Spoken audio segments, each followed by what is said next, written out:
A team of 8 British women, including former Olympic gymnast Suzanne Dando, have just completed the challenge of a lifetime to raise money for the Royal British Legion.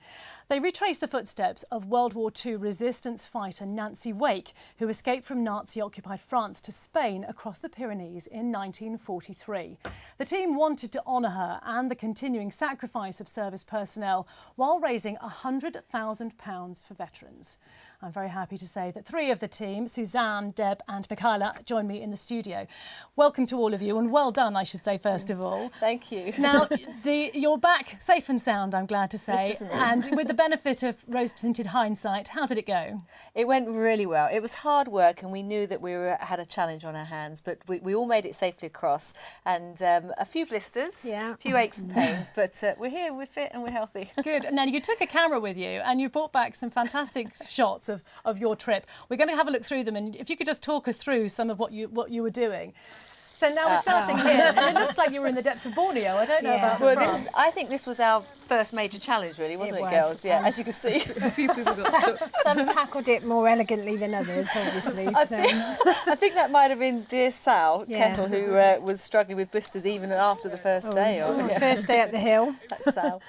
And now this looks pretty dangerous to me. I know you've got headlamps, but did you do a lot in the dark? Morning this of was the setting off third day. Yeah. And, sorry. No, I was going to say it was morning of the third day. Yeah, and we were told to keep close up together with torches on, because obviously we were climbing over to some pretty precipitous drops. Yeah. So quite important that we stayed in line, really. That morning was after we'd slept quite roughly, wasn't it? In the very, very basic shepherd's hut. And we woke up at 6 o'clock in the morning.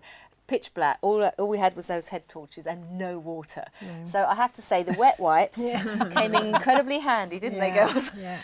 OK, we're going to see the next lot of shots here. Oh, right, this is the hut. This is a hut, and I understand there's a bit of a story behind that particular hut in terms of what was going on during the war. Yeah, well, this was one of the original safe houses. Now, the thing to remember, and this is what we've all sort of been in awe at, is that the evadees and those that were escaping across the Pyrenees, a hut like that, they were there in the daytime. They had to hide up in the daytime because they did that walk at night.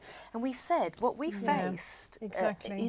At daytime. And they wouldn't have had the benefit of headlamps. No, and I say we were very fortunate in that we had, fantastic up-to-date equipment from Berghaus, and we said to ourselves time and time again, what this must have been like for the people during the war, in the sort of kind of street clothes that they sort of set off across the mountains. So a totally different scenario for them. Well, Nancy, when she crossed the Pyrenees, went in a pair of espadrilles, an extra pair of socks, and a thick overcoat, and that was pretty much all she had.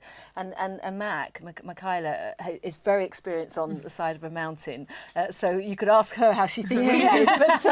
But yeah, we had all the technical equipment with us. Yes. To be able to do that without all that equipment. In a pair of espadrilles. And I think the other thing was, they wore espadrilles because they needed to keep absolutely silent the whole way across, because the mountains were constantly patrolled by German soldiers and dogs.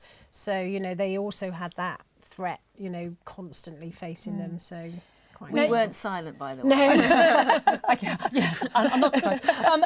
You actually came across a bomber at one point in your travels, and if I'm not mistaken, this was Battle of Britain Day, coincidentally. Can you tell us what's happening? I wasn't crying at that point, although it was an incredibly emotional time for us. And this was an old Halifax that had actually crashed into the mountain just as the war had finished in 1945, sadly, a couple of months after it had finished, and obviously all the crew died, and it's a very moving place to be, isn't it? An emotional place, and the wreckage is scattered over about half a mile. So as you walk up the side of this mountain, you see bits, and you just get closer and tanks closer. and all sorts just scattered over the hillside. Yeah, but we read a poem. I read a poem there which was called High Flight by John Gillespie McGee, who was a Second World War fighter pilot, Canadian, who enlisted and sadly died at the age of 19.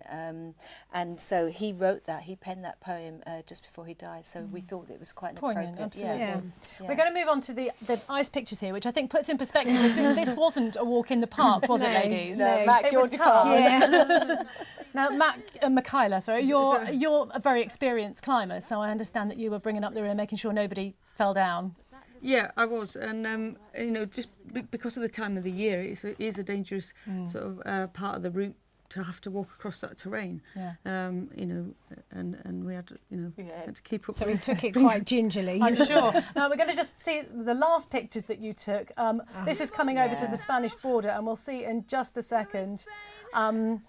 The very last moments when you were going off, here you go, going for a group hug. That must have been quite emotional. That was at the end of the final descent, which was, I have to say, the descents were pretty painful as well on the knees. But we had a group hug, and we all actually, just after this group hug took place, the first thing we stripped off was, before we even took the backpacks off, actually, with the boots and the socks. Off in the cold river. That river was, Mac and I actually at one stage were standing there together, and I'm filming Mac's feet, you know, but it's funny the things you do when you've got a camera in your hand. But indeed. But thank you all for coming in. I understand you've raised about £29,500 at the moment, but so people far can still donate money, and we're going to put the details of how they do that on our website. But thank you so much for coming in, and well done. Thank you very much. Thanks for having us.